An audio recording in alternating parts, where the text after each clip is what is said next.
You need to understand the gifts of the Holy Spirit. That's how Jesus ministered. There are scriptures here to show you how Jesus ministered in the gift of faith.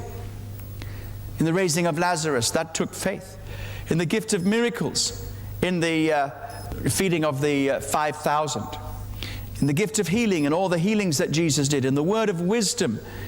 In Matthew chapter 22, verse 18, where Jesus looked at the people and brought the coin and said, render to Caesar which is Caesar's, and so forth. That was a word of wisdom.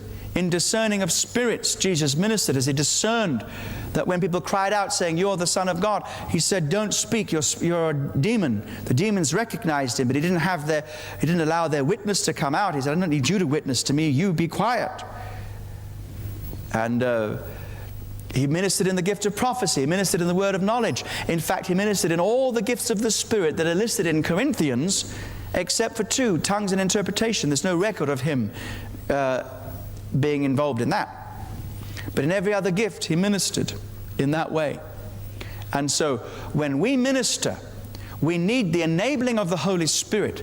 Whatever gifts the Spirit gives to us, which means basically, here's a way of thinking about the gifts of the Spirit, is whatever thoughts or words the Spirit gives you to say, whatever deeds the Spirit gives you to do, those are manifestations of the Spirit.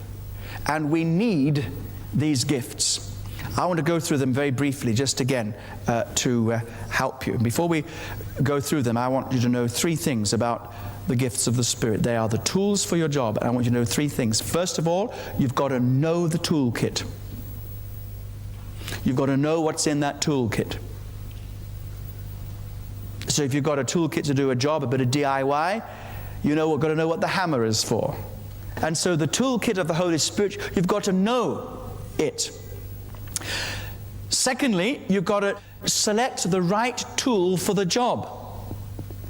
When I go to my toolkit at home, I'm very lazy in DIY, I've got to confess, and I will use any tool for any job. And it's amazing what I will use as a hammer. Instead of going to the toolkit, I might get a heavy boot and use a shoe instead. And the Spirit is telling you, get the tool, select the right tool for the job. And this will become clear as you go to develop your ministry in the Holy Spirit.